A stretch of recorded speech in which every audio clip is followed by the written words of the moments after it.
Hello, and welcome to AP Taylor Swift, the podcast for Swifties who love to overanalyze lyrics. We're your hosts. I'm Jen. I'm Jody. And I'm Monty. And we're your unofficial professors of Taylor Swift. Hey there, it's Jody. This summer, we're digging into our own vault to bring back some of our favorite episodes from the past 3 years. If you've been with us since our own debut in 2023, this is a great opportunity to revisit some old favorites. And if you're a newer listener, welcome. We hope these episodes help you discover some gems from our back catalog and inspire you to go and discover some others. Jen, Monty, and I just spent some time together planning for the year ahead on the podcast, and we have some truly great episodes and new ideas coming your way. But we want to hear from you. Subscribe to our Substack completely for free to get weekly updates from us and share your feedback so we can bring you the content you want to hear. You can subscribe at aptaylorswift.substack.com. The link is also in our show notes, which is all of the descriptions underneath this episode if you click into it on your podcast platform of choice. Speaking of feedback, if you are enjoying our podcast, would you mind leaving us a review on Apple Podcasts or on Spotify? Reviews help new listeners discover our content, and more listeners mean we can keep showing up in your feed, delivering you new content. We are a fully independent podcast.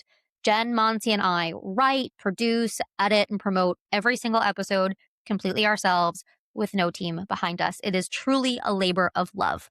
So if you are able to, a paid subscription is another great way to support us. If you become a paid subscriber over on Substack, you get bonus episodes, our full extra credit archive of our written content, and extra subscriber-only content like my lyric annotations. And you also get a real say in what we cover next via our subscriber chat, so we can have more one-on-one conversations. And the first 50 annual members get 40% off their paid Substack subscription with our wish list member discount. You can check us out at aptaylorswift.substack.com/wishlist member discount or click the link in our show notes. That's wishlist without all of the characters. And finally, if you listen on Apple Podcasts, now you can get a paid Apple Podcast subscription, and paid subscribers will get ad-free episodes, early access to our episode content, as well as some bonus episodes. But a paid subscription isn't the only way to engage with us and show us your love and support. Whether you leave a review, drop us a comment here or on YouTube or on social, subscribe for free on your podcast platform of choice or on Substack. You can heart, you can send this to a Swiftie who you think would love our content, or maybe send our podcast to someone who isn't a Swiftie but might be more of a book talk girl or love to read or miss her AP Lit classes or his AP Lit classes. Everyone is welcome, and every bit of help and engagement helps us reach more listeners and keep making the show. So with that, enjoy the episode. Hello, and welcome to another episode of AP Taylor Swift. Today, we are deep diving Cruel Summer. This is a continuation of our last week's conversation. Our theme was summer, and it's very apt because we are in the throes of summer. And so we went over 3 songs that best represent summer to us. And out of those, we are jumping into Cruel Summer. Jen, do you want to take it away? Yeah, so just as a reminder, if this is your first episode, we do our deep dives where we talk about who do we think is the speaker. So who's the I, who are they talking to, who's the you, and then what's the purpose of this song. So it just helps ground us in our conversations, helps us kind of have some framework so we don't get too far off track. We'll still get off track.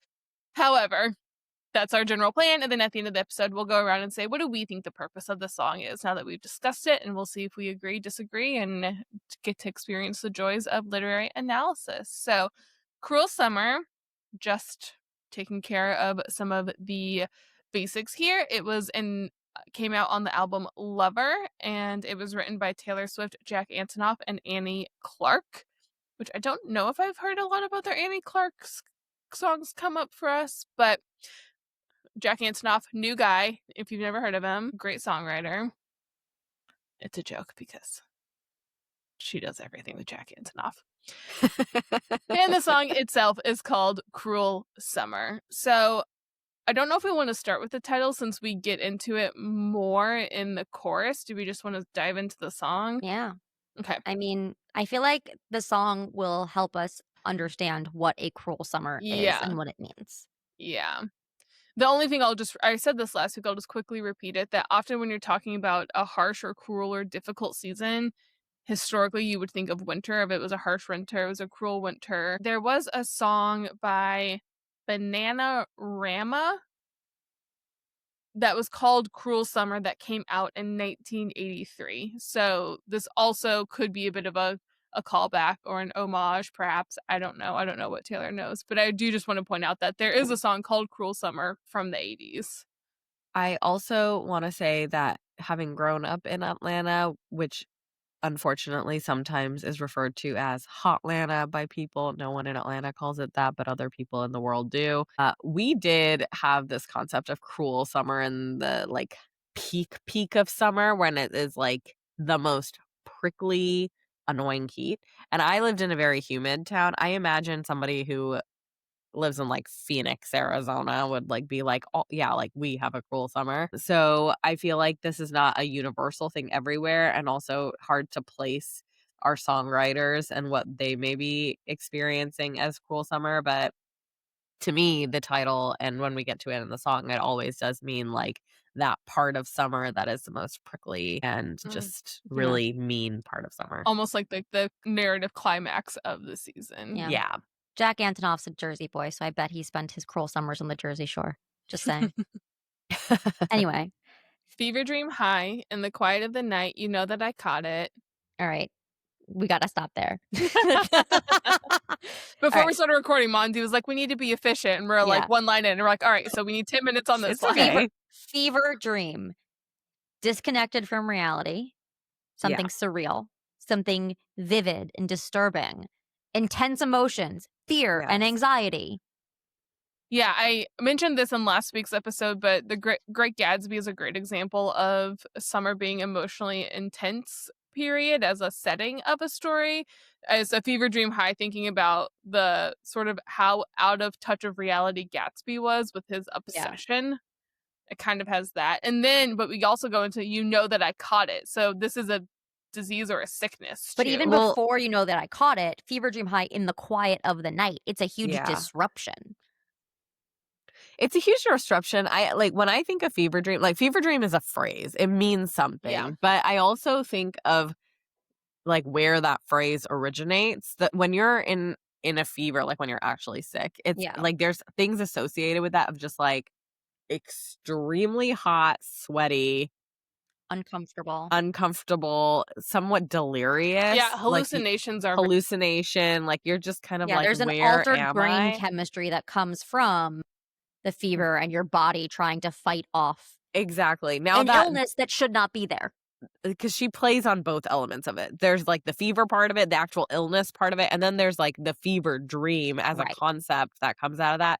And then by inserting the word high, you know it was a good thing. So it's like fever dream, high, hot, sweaty nights in the quiet of the night, you know, and then. Yep. I mean, I was going to say that. You know that I caught it. It's in the quiet of the night. You're hot, you're sweaty, also, you're feeling high. You know that I caught it.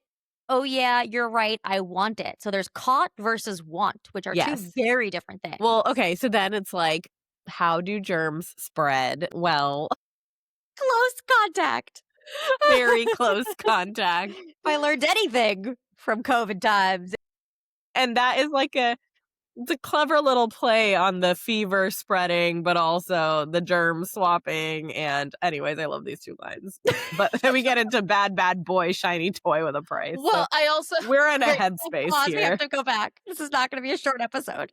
I also just very quickly like the you know that I caught it. So I caught the sickness, but you're right. I want it. So it's like, I want it to get sick. I want it to catch this fever. Absolutely. Which I think as key to keep in mind as we go through so many of her like romance songs or her anxiety songs, we talk about agency. She's saying right off the bat, yeah, I was sick and I was high and I wanted it. This was absolutely, I was choosing this. Yeah, because it's a cruel summer. We have no idea what that means. We think cruel means something bad, but she is telling us, I wanted it.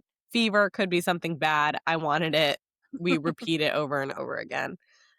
Here also, like, she's saying bad, bad boy, shiny toy with the price. We've heard her talk about bad boys in other songs before. I think there can be some confusion as to whether that's a good thing or a bad thing, because sometimes she hates the bad boys. But in this instance, she is being very clear that you know that I bought it. Oh, yeah, you're right. I want it. So we are happy about our choices here. We're Yeah. owning our choices. Even though shiny toy with a price, something new, but that comes at a cost. It comes with consequences, but she is fully aware of the consequences. She's like, heck yeah, I bought Right. it. I have Yeah. money. I spend that money. I get what I want. Well, and I don't think we have a clear answer yet, but the you is interesting here. She's telling someone, you know I Right. caught it, you know that I bought it, and you're right. I wanted it. Yeah. Right. Okay, great. Next stanza. Killing me slow, out the window. I'm always Yeah. waiting for you to be waiting below. Yeah. I've got to get the like Taylor Swift Yes. cadence Yes. going. Otherwise, I'm like, what is this line? Yeah, it's Right. the I don't Juliet. know how she sung this. It's that, to me, it's that Juliet on the balcony waiting for Romeo to show up. Oh, I love that. I don't think I ever made that Yeah. connection. Out the window waiting for you to be waiting below. So this is definitely a Shakespeare song because we've already Yes. connected it to Midsummer Night's Dream and Romeo and Juliet. Yes. Devils roll the dice, angels roll their eyes. What doesn't kill me makes me want you more. I love this line. I went to Vegas. I had boys rolling the dice and me rolling their eyes in the background so I could use this as a caption, and it's the stupidest photo I've ever taken in my life. Yeah, but I love it. We have social ready to go. What does it mean? Devils roll the dice is like risk taking, recklessness. Yeah. Angels roll their eyes, like, you know, the devil and the angels imagery of Yeah. sitting on your Yeah. shoulder, like trying to Shoulder. tell you, don't do it, no, do it. And the devil's like, take this risk. And the angel's Yeah. like, Or are you like, kidding me? We're yeah. not doing this again. Yes. Like, I you love know the this isn't little- a good idea. But it's like, what doesn't kill me makes me want you more. So clearly Yeah. the devil wins. Well, Yeah, so, and okay. you know, of course, normally it's what doesn't kill me makes me stronger, but it's this idea of, because at the beginning of the stanza, which we sort of skipped over to go into the window, was killing me slow.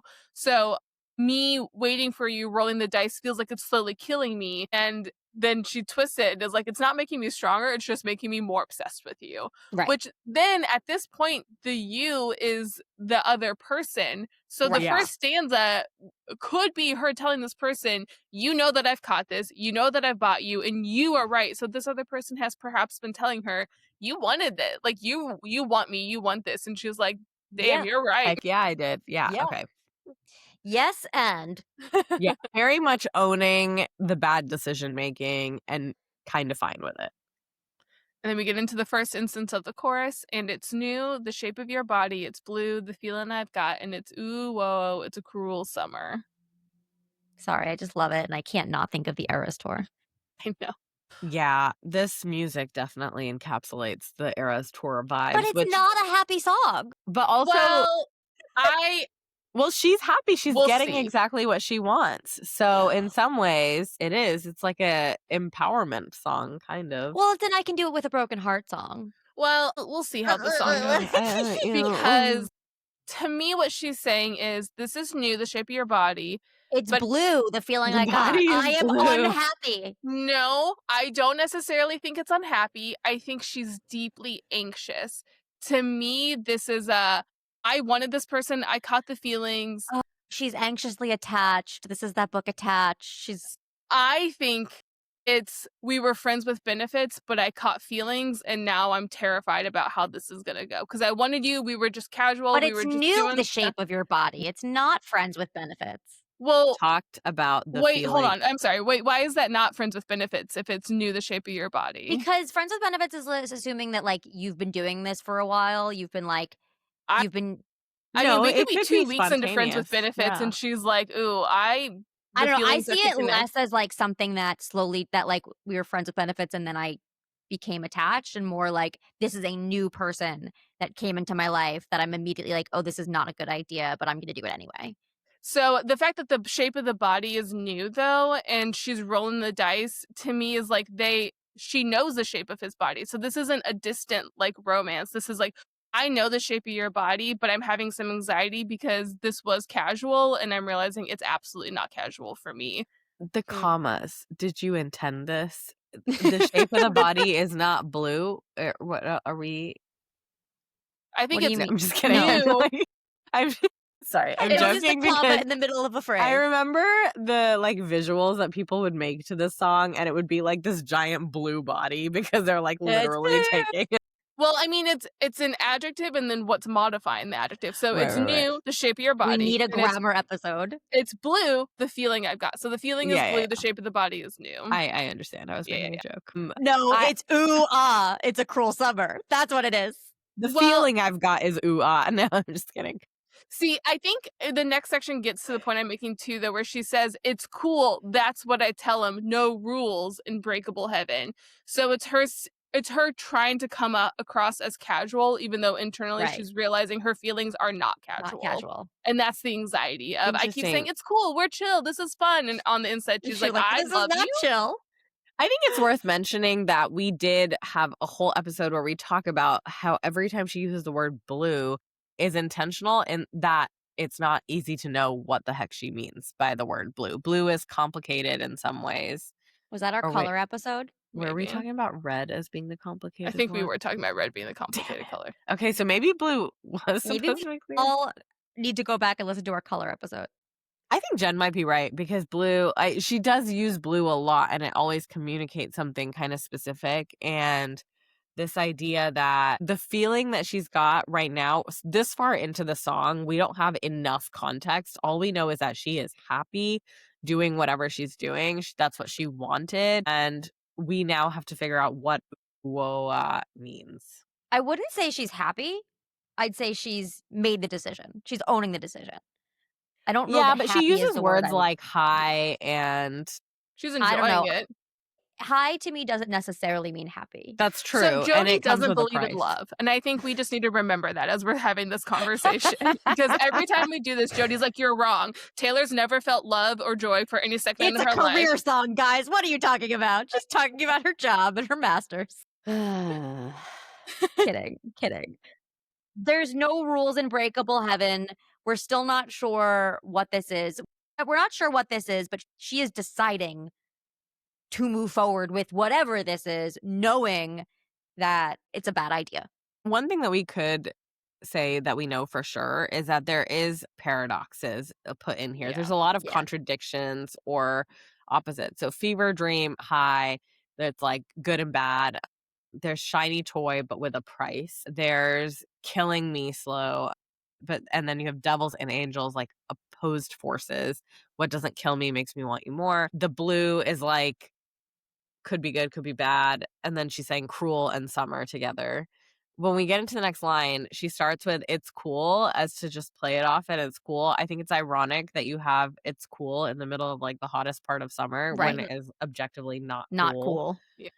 But it's And also then- cool. That's what I tell him. That doesn't mean that's what I it tell is. him. Yeah, exactly. That and right there you're saying like, well, okay, I guess that doesn't actually mean it's true. And then breakable heaven. So Yeah, heaven Hell is is supposed to be breakable awesome. heaven. So But it's breakable. this to me goes to the point of she's enjoying this of I'm in heaven, but it's breakable. This could end. Right. It's fragile. Heaven is good. It's bliss. It's wonderful. but it's breakable. But it's breakable. I am not sure that this is a steady, secure situation, but it is Yeah. still heaven, which is why I think she is Right. enjoying it. And there are no rules. So it's Yeah. like there's no guidelines here for what we're doing, what this is, what this should be, or what could happen here. So it could end, but They man, have not it's- defined the relationship. but it's still heaven. So she's at With least you. somewhat It's a enjoying it. cruel summer with you. So like Yes. that is the important part here, is that the cruel summer has to be with you. Okay, great. Hang your head low in the glow of the vending machine. Okay, I don't know what this means. I know. This is the part where I'm always like, I never fully understood this. Listeners, this is why we did this song. We were like, should we deep dive August or Cruel Summer? And Jen was like, I don't know what hang your head low in the glow of Yeah, the vending machine means. why And are we're we like, talking done, we're about- doing it. I mean, the only thing to me, and I still don't know what it means, but it does evoke like a hospital of someone, I think That's what I of was thinking because too. she says, "I'm not dying" in the next sentence, Yeah. so it makes me think of, like, Grey's Anatomy, they're leaning against the vending machine Or, like, after. someone is, like, overnight because it's glow of the vending Yeah. machine, it's, Yeah, like, there's dark, and you're just, like, sitting there waiting, and hospitals are actually one of the few places where I'd actually use the vending machine. Yeah. In the "I'm not dying," which makes it Yeah. feel I don't know. But also cool, but what? And then you get into you say we'll just screw it up in these trying times. What trying times? this the cruel summer. Yeah, but trying times really paints more than a summer. It feels like We're hard in economic crisis. we're in trying times right now. These are Yeah, trying times. and we're not trying. Well, feels exhausting to try. This seems like a game where they just had to draw words out of a hat and So, make it okay, I Okay. love that you said that. I just want to pause for a second. I love that you said that because that's what I was thinking. One of the reasons I love, and I think we all love Taylor Swift's music, is because it is so poetic and literary and every word has meaning. And a lot of pop music, you listen to it and you're like, what are these words and what are they saying? And it's because there are these pop music factories where they're just like, this has a great beat and it's catchy. And the science of pop music is that these sounds together sound great, but the song doesn't have meaning. I'm not saying this song doesn't have meaning. It does. Otherwise, what are we doing here? But this is one of the few Taylor Swift songs where it's like we have to actually get to this level of like, what does the vending machine have anything to do with this? What is she saying? I have a theory. Love a theory. It's not fully formed, but so sometimes she does this thing where we have a story, the chorus, the next part of the story. So this could be perhaps somewhat of a narrative. I'm not consoled, but let's just roll with Mhm. it and see. So we start out with her saying, "I really like this guy. He's a bad boy, and it's killing me slow that I'm waiting for ya." So there's this sense of I'm like almost dying with how much I want this person. It's really killing me. And then, but it's still, she's still waiting. They're still kind of starting. She's figuring it out. And then I almost wonder if this next one is like, oh, the first real conflict in this situationship occurs. So hang your head low in the glow of the vending machine. I'm not dying. So it's sort of the health of the relationship has Mm. maybe taken a turn. The boy is, waiting by the vending machine, like, I don't know what to do about this. And she's like, no, I'm not dying. Like, again, it's cool. There's no rules. Like, something came up and she's still trying to be like, it's cool. And he's like, something's going on. Because then you say that we'll screw it up in these trying times. Is Maybe the trying time, we say that we'll just screw it up. It's not you. I you, have s- we. I have you say that I have we'll just you as screw it up. well. You say we'll just screw it Okay, up. interesting. Dang it, AZ which lyrics one had is it? we. That changes the meaning. AZ lyrics. What are It you does change doing? the meaning. One thing that I'm thinking of is it could also be the contrast between the fever dream and reality. It doesn't necessarily have to be their first trial, like in the relationship. It could also be the speaker's life. Like there's the speaker who is having an incredible fever dream moment with this other person, but the context of her life Could maybe be a trying is time. more Yeah. serious. Yeah, I think And just the first conflict that they're facing together, whether it's right. man versus I guess I'm society, saying, like, the whatever. conflict doesn't have to be the relationship itself, like, Right. maybe Could the be just relationship is something. great, No, I'm but saying the they're same thing. yeah, okay, great, yeah, Because I it's like think the something trying else is going on that's Yeah. bigger, I really from the trying times. Yes. Yeah, that's the point I was gonna make is all of that to me came back to the trying times. Like, what are the trying times? Maybe it's the first conflict they're facing. I think it could be them versus each other having a conflict. It could be one of them dealing with external things. Who knows? But it's like the first time that the two of them have hit something that maybe the fever dream high is coming down just a little bit. And Yeah. they're like, okay, well, what does this kind of mean? It's sort of that moment to me, Well, potentially in a situationship where you're like, okay, but maybe we do actually have to start sort of having a considering. conversation. Yeah. This is also the first time when she says, "I'm not dying," a part of me feels like it's really more reassuring than Yeah. factual. It really sounds like, "I'm not dying." Yeah. Awkward crickets. Am I actually dying? You know, like, maybe she is actually dying. Well, and the we're not trying, both of those things to me go back to the it's cool. That's what I tell him, where she's the eye is still trying to be like, I'm not dying. Like, we're not even Yeah. trying. Like, we're not trying to have a It's relationship. like, We're these are just, it's lies. cool. Yeah, she's You making it haven't sound like it's not a big deal, but it is. Yeah. you have an unreliable narrator. Yeah. Mhm. So that's my theory so far, is that we start out of like, it's fun, it's new, it's exciting, and this is the first moment of like, we've hit some sort of a roadblock, whatever it may be, and he's at the vending machine, he's in the hospital with her, and she's like, I'm not dying, like, dude, you don't even have to be here, it's totally fine. But Yeah, obviously she I'm fine. desperately wants Yeah. that. Right. Okay, cool. So cut the headlights. Summer's a knife. I'm always waiting for you just to cut to the bone. Ooh.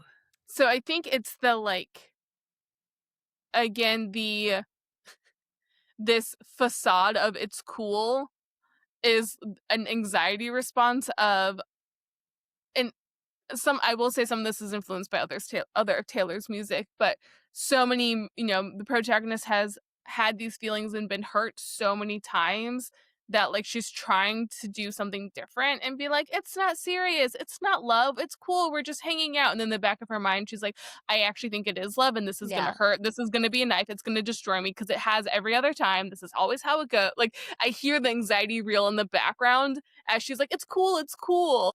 Yeah, it's very hard to you can acknowledge like, "Oh, I shouldn't be so attached to these things," but to actually do that, whether that's these things are romance or even again, I am gonna bring up work, right? How many times do we say to ourselves like, "I'm just gonna put some distance between me and work. I'm not gonna let it affect me. I'm not gonna let it, take over my life." And then these things they do. You can't actually be that cool.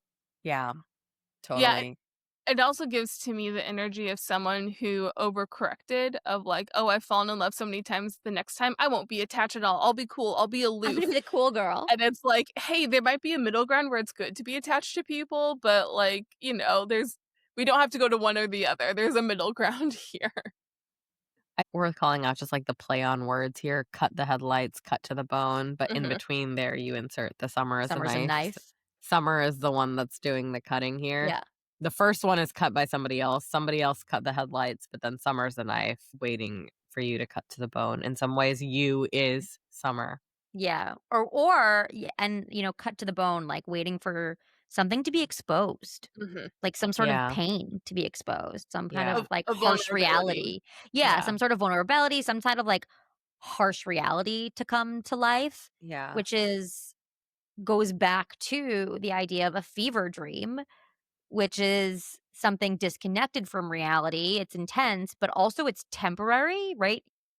When a fever subsides, the fever dream Ends. resolves. Yeah. This is very surreal. We go from summer is a knife, that's the metaphor. I'm waiting for you to just cut to the bone. So she's on edge. But then we repeat the devils roll the dice, angels roll their eyes. But here, if I bleed, you'll be the last to know. We know that the you is going to be the one responsible for the cutting, and in some ways, the embodiment of summer. But the fact that the person doing the cutting will not know and Yeah. will be the last to know means she is hiding very Yeah. well. The That facade is strong. the facade is strong. There's that emotional distance of no, no, I'm cool. I'm not dying. This is fine. I'm fine. I'm totally fine. It's I'm that not dog in the dying. Yeah. fire. Bleeding? This is Who's fine. bleeding? Not me. Yeah. It's the action movie where someone's been stabbed and they hide it until everyone else leaves, and they open their hand and the blood's like gushing. Yeah. Yeah. I just because we know that I snuck in through the garden gate is coming. I also just want to point out that cut the headlights is also very much this is a secret. There's no light on this. It's in the dark. It's hidden, which we can talk about Taylor's life a little bit. We obviously understand being the most famous person in the world is a lot of pressure, but I also think some of the fever dream high is sort of like whatever this is separated. Like, this has not been a relationship that's been integrated with our protagonist's Right. life. This is secret, this is separate. They have that fever dream high, but then they go back to their quote unquote real life. That's interesting. To me, cut the headlights is also like you turn on the headlights when you need to see something more clearly. Yeah. And she's Mm, almost saying, Great I point. don't want to see it clearly. Turn it off. Like, let's take this off from examining it too closely. Cut the headlights. Let's leave it in the dark. If I bleed, you're the last to know. We don't want to yeah. actually Yeah. look and see what's going on. Yeah. I think it could be both. She also eventually will say, Yeah. I don't want to keep secrets. So this definitely is a secret, regardless of which line we use. You don't want to keep them, Yeah, but you are. I repeat, the facade is strong. The facade is so strong.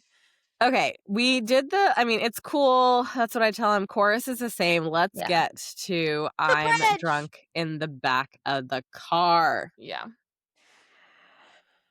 She loves being drunk in cars. I think it would be so fun at some point to do this song, Cornelia Street, and Hits Different because she's in a car. Yeah, somebody just did on TikTok all the times that she did rhymes bar and car. I think somebody did it like negatively, like, oh, she can't rhyme. And I'm like, these are all bops. I don't know what you're talking about. And they're all very deep and meaningful. So what does it Substack? mean to be drunk? At least she's in the back of the car. She's not Yeah. driving. She's safe. Yes, always in the back of the car. Always in the back of the car. Cried like a baby coming home from the bar. Oh, Said I'm fine, liar, but it Yeah. wasn't true. She acknowledges that she immediately. acknowledged it, right? At least she says, which she hasn't before, right? The other time she said, it's cool, I'm not dying. This time she's saying, said I'm fine, but it wasn't true. So at least now we're starting to get her acknowledging that what she's saying is not true.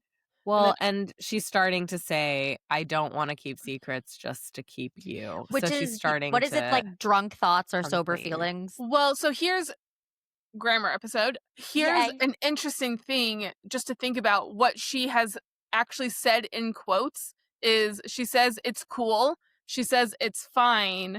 And I just want to keep that in mind when we get into the next stanza, because I don't want to keep secrets just to keep you seems like an internal acknowledgement, but it's not in quotes. She's not telling the person, I don't want to keep secrets just to keep you. It's her thinking I need the actual liner notes because I don't have it's cool in quotes. I just have it I'm fine. I do have it's cool in quotes. Yeah. But again, I think quotes is fine. We have more quotes coming up in this bridge. I just think it's key that much of this song is not her. We know when she says things, and most of it is unsaid, which has been, like, again, it's the facade. So, but I think there's also an element of like, who is she convincing? Because in earlier parts of the song, I felt like she was convincing the other person, but she was also convincing herself. But here, drunk in the back of the car where she's crying like a baby, you hear her, I think, confessing what Jody, you were saying. It's like the drunk confessions are the sober thoughts. Yeah. But she isn't saying out loud any of this. It's like she's having a drunk thought that is her sober thought that she's realizing. But she may be saying it to herself. Yeah, like she's admitting it to herself, even if she's not. But now she's finally admitting to herself, at least, I don't want to keep secrets just to keep you, which is an evolution. Because she said before, like, it's fine, we'll keep this quiet. Or that's what she evoked before. She didn't say it. Yeah. I think is interesting. I don't know. Is he the one driving the car with her? I don't know. In some ways, I don't know if it matters because the realization is all internal in this moment. But it's also, I love that I'm drunk in the back of a car crying like a baby saying I'm fine. It's like the most like drunk girl moment where she's like, I'm fine, like sobbing. And it's like, everyone's like, you're obviously not fine. We're taking you home from the bar crying. You're clearly I'm imagining not the angel and the devil on her shoulder being like, stop that. Angel's finally getting some leeway. Yeah. And she's starting to admit that she doesn't want to keep secrets, acknowledging the fact that she is currently keeping secrets. Didn't we just take her out of a bar crying? I never don't cry at the bar. Hits different. And hits different, yeah. Well, and I don't want to keep secrets just to keep you. To me, I want to set up what I think the conflict is, because the next stanza I think resolves it. To me, is this moment in the back of the car is this drunk realization of I don't want to keep secrets just to keep you. So either I lose you and I stop, like I'm done keeping secrets. So I'm either going to keep you and be honest and figure that out, or I'm ending this and moving on. Like it's like ultimatum. Yeah, it's like this internal ultimatum of I can't keep doing this. So what am I going to do? And then we immediately go, and I snuck in through the garden gate every night that summer just to seal my fate. So I kind of kept doing it and said the secrets will come out one way or another. And then I screamed, so it's actually saying something, for whatever it's worth, I love you. Ain't that the worst thing you've ever heard? It's the first time she's saying what she's feeling. Yes. I mean, it seems like all summer this continued, and it finally bubbled out. It finally came out, resulted in a scream. And what is his response? He looks up grinning like a devil. He's been the darn devil this whole time. Which is why I think it was me kind of pushing back on your point, Jody, about like, this is I can do it with a broken heart. This is her saying, I might have a broken heart, and she's scared to take the risk of she's scared for the cutting to the bone, to the vulnerability, and then it comes out and he grins. Like But this was a good reaction. when I say this is like I can do it with a broken heart, what I mean is this is this is a dark and anxious song that is very emotional and not necessarily positive, that feels positive because it's a poppy song. So when you're actually singing it, you're like, there's a lot of dark shit here. And this is not as positive as the rhythm and the beat and the music makes it Mm, sound. That's my association mhm. to I Can Do It With a Broken Heart, that like this song is anxious. This is like the epitome of anxiety and nerves and oh my god, I'm going to try and be cool and poppy and fun, but on the inside I'm actually dying and like oh my god, what am I doing? And that is exactly I Can Do It With a Broken Heart. But that one is I have to be, performing and Yeah, positive, but I on think the the inside I'm dying. motivation, the driving factor is a little different, and that one is like, "I have no choice, the show must go on," whereas this is a little bit more of Yeah, but like, "What have I totally. gotten Yeah, myself the Yeah. into?" narratives are slightly different, but the masking painful and dark emotions with poppy music is the Yeah, same. I guess I don't feel this is that painful and dark. I I think I Can Do agree. It With a Oh, Broken I Heart do. is heartbreak Y'all have anxiety. And I not think, had the anxiety of dating in a while? well, so Chris friend zoned me, and I distinctly remember this. So let me tell you, it worked out, but I still remember that, and it was That's hard. cruel. That's a cruel summer. Yeah, it was near the summer too. I very distinctly remember it. Obviously, it worked out, but I distinctly remember that feeling of like there is anxiety, but there is also that moment of excited anxiety of right, this could go so wrong, but but this I don't could even go care. so well too. Like, yeah, sort of like the good is outweighing the bad, but this could like it's sort of the like you're feeling untethered, but there's excitement for potential greatness and terror for potential horribleness, and I Can Do It With a Broken Heart is just this sucks. To me, it goes back to the very first line when she talks about that high. You're chasing a high here, and it's kind of like an addiction. It's like, I feel really good when I'm doing this, even if it's killing me slowly. And like, you're like, I know this is not healthy and it's not going well, but like, I feel good. So I think some of that anxiety, I don't feel it as much because she's admitting that she wants it and it feels good. She just also knows that she's lying to herself and she knows that it's not actually good for her. It's when you have a Those guilty are all pleasure. bad things. But Well, I I know, think but like you don't feel that level of I You have maybe ownership in your decisions, right? I see where you're exactly, coming from. You're exactly. owning your decisions, and like if Yeah, you're taking the risk and you are right. saying this is my choice to take the risk, if it goes to shit, She's using all it's your those choice. words. She's using gambling. She's talking Right. about killing slowly. Like she know Shiny this is toy a with the vice. price. This Yeah. person is a vice and she knows it. She knows that she might get in trouble, but she's kind of like, but maybe like there's that tiny But chance that it might work see, out. I think what she's gambling with, and I don't think it's that the relationship is unhealthy. I think she's gambling with pretending like she doesn't care. I Yeah, think that's what exactly. I No, think her I agree. unhealthy choice is the facade. And that's why the bridge is so important. right. Because the bridge is where she says, screw it, I'm going to tell you. And then he looks He up looks up grinning. grinning. Yeah. And it's like that moment where it's like, Like you the probably could devil. have said this a while ago, Yeah. honey. He Like, knew. he's He looks into up it. grinning, but I also like Yeah. she mentions the devil and the angel throughout this song. So to me, when he says he looks up grinning like a devil, I'm like, he's looking up grinning at her in the same way that that devil on her shoulder has been like, it's okay. Like, we're going to keep doing this. Like, to me, I'm like, he's been like, Yeah, but maybe that's where the voice is coming from. I think at this time, grinning like a devil, there like there's a flirtatiousness there. It's not necessarily evil and dark. I It's But I think that it is like the instigator of like where was that voice even coming from? Like the yeah, voice that has been egging her on all along. but Like this time the voice, I mean, if he's looking up grinning like a devil because she said, I love you, ain't that the worst thing you ever heard? He's like, cool, let's do this. So, like, maybe there's this acknowledgement that, yeah, you love me. Great. So, like, you're finally sharing your feelings as opposed to saying, like, no, no, it's cool. I'm not dying. Yeah. I'm the Yeah. cool girl. It does. I do like the association, though, too, Monzi, that the angel was rolling their eyes and the devil was like, gamble, roll the dice, roll the Let's dice. do And then this. It'll be good. It'll be good. And And then he is like he's the that. one grinning, and it's kind of him saying, You're like, yeah, "See, it's let's good." roll the dice together, because that's Yes. how relationships work. I do think that it works out in the end, because then we repeat the chorus Yeah. and we continue. We don't And we stop. repeat the bridge too. And we Yeah. repeat the bridge. We say, I don't want to keep secrets just to keep you. And it resolves that way. I love that the last line is, for whatever it's worth, I love you. Ain't that the worst thing? Yeah, she you really ever heard? it feels very definitively finishes on, hey, the result of this is me screaming, Saying, "I I love love you." you. Yeah. And for what it's worth, I think is a positive way of saying something. I also love, well, it's also a very like, For what it's worth. yeah, sort of like it's like she's being honest, but still trying to be like a little bit chill. Like, for whatever it's Right. For worth, what it's worth. I'm in love with you. It's fine. Whatever. Don't worry It's about fine, it. it's cool. But it's cool. It's cool, you guys. Are we No ready rules. for purpose?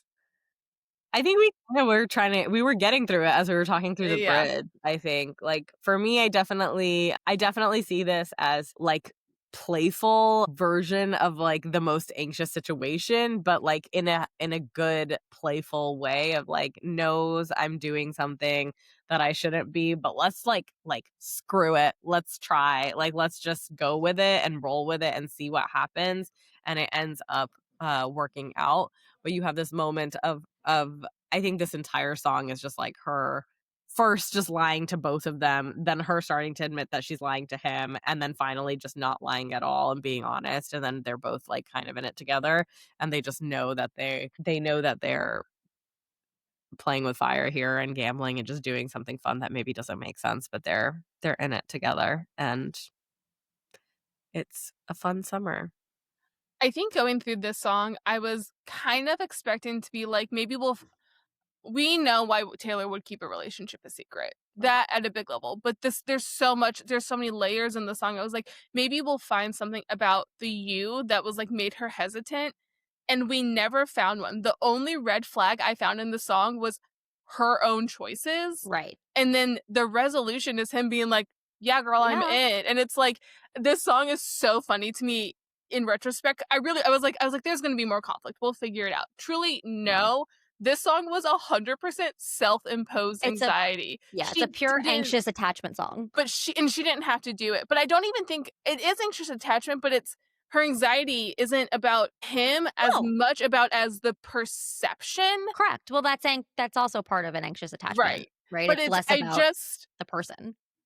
Most songs that are, it's like bad boy. We're like, okay, how is he a bad boy? And it's like, I don't think he is. Right. But also, it doesn't matter if he was. Like, whatever he is, she's into it. Yeah, we don't get the narcissists and playboys like we do when I did something bad. See, I think that's the point, is I was like, knowing Taylor's life and kind of journally timelines, I was like, we know that this probably resulted in a long relationship at some point. It doesn't really matter. But the song starts out bad boy, shiny toy, and you're like, okay, like, why, what's the reason why she can't be with this guy? Why is the reason it's secret? And it's like, because she's decided it needs to be a secret, and then she makes herself freak out over it a little bit. It's like, the lesson of this isn't like, oh, I don't, some of the lessons are like, oh, like, relationships, there's high, like, he's my drug, and all that stuff and all that.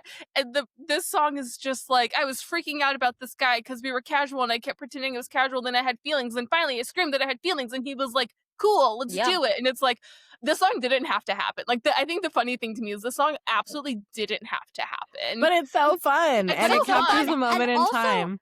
It's so real, right? I think that, like, as the dating one on the podcast, like, it's such a real feeling to have these moments of anxiety that have pretty much nothing to do with the person that you're dating and everything to do with your own internal anxieties of all the things that could go wrong, all the things that, happened before. Like, it's so often at this stage in a relationship, not often, there could be times where it's about the other person, but it's a lot about you and, like, what do you want? And I think that's what the purpose of this song is. Like, this feels like a bad idea. This feels like it's going to hurt. This feels like I should be this way, but I'm going to do it anyway, right? I think the important thing about this song is that sense of agency, whether or not that's a good decision, right? Whether or not it's a good decision to try and be casual and to try and, brush off your feelings and say, no, no, no, I'm not going to feel things, or whether the decision and the agency she's taking is this person's a bad idea, but I'm going to do it anyway.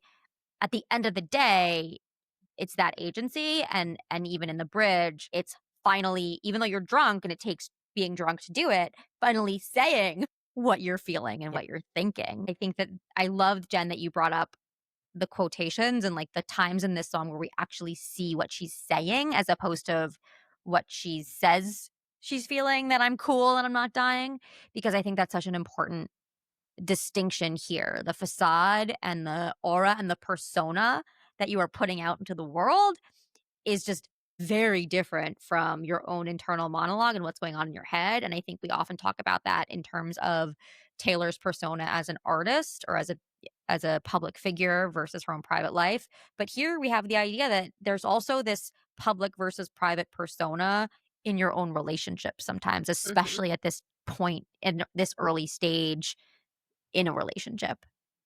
And I like, even building off of that too, I think it's so funny that, you're saying like that, she's saying this is a bad idea. It's the, the internal monologue. It starts off saying like, it's a bad idea for me to be with this guy. And then later on we get to actually the bad idea is keeping secrets. Yeah. Is keeping it a secret. Like the song goes through like, oh, this is a bad idea, I shouldn't be with you. Later on it's like, maybe I don't want to keep secret. Like I don't think it's not the being with you, it's the keeping a secret about how I feel and about that you is the that's thing bad that's idea. killing her. And and that's what's killing her is putting on but it's like the song is like her unraveling slowly, being like so chill, like haha, like fever dream high, whatever, this is a bad idea, but I'll do it. And then it like gets deeper and deeper of like, but I really like this person, but I shouldn't say anything. Maybe not saying anything is what's a bad idea. I guess I'll say something. Oh, okay, we're good. He loves me too. We're good. To your point, Jen, this song didn't have to happen if she said these things in therapy. The therapist would have walked her through these stages to be like, it's not. No. Let's actually get to the root of what's the problem here. Share how you feel. Maybe that's a good call. And then the fact that we have so many of these moments, like you're absolutely right, Jody. Like it is so real. It's like everyone has been there and knows that headspace. And so like, yeah, the song didn't have to happen, but it captures this like moment in time and it captures this headspace. And the bridge, like I feel like that's why everyone loves it so much. Like not only is it really catchy and good, but it's like you want to scream it out loud because it's a part that no one says out loud because it happens all in your head, but everyone's been there. Yeah, it's so funny that it's not only it's an unreliable narrator, but also in that she doesn't even know what's going on in her own head. Like her own head was her own unreliable narrator. Right, like right. You can't, As it often trust is. anything. Yeah, in I'm this like, song. welcome to my life. I know, Right. no, This is why so we need real. to journal and go to therapy. But it's just it's hilarious. I was really expecting to come away being like, so the guy had red flags, and it's like, no, girl, you are the red flag. We don't know anything about this guy. Yeah, she's her own. She's red flagging It just herself doesn't. here. Yeah, it doesn't even matter. It doesn't. Not at That's all. what we learned about this song. She is the red flag. It's so funny. But we love her. A relatable red flag. We've all been there. Pink flag. She's a pink flag. Well, that is our episode. Thank you for tuning in. Join us next week as we continue to deep dive and overanalyze our favorite Taylor Swift lyrics. That's all we have for you today on AP Taylor Swift. Be sure to rate and review us on your favorite podcast app. Follow us across socials at AP Taylor Swift to stay up to date.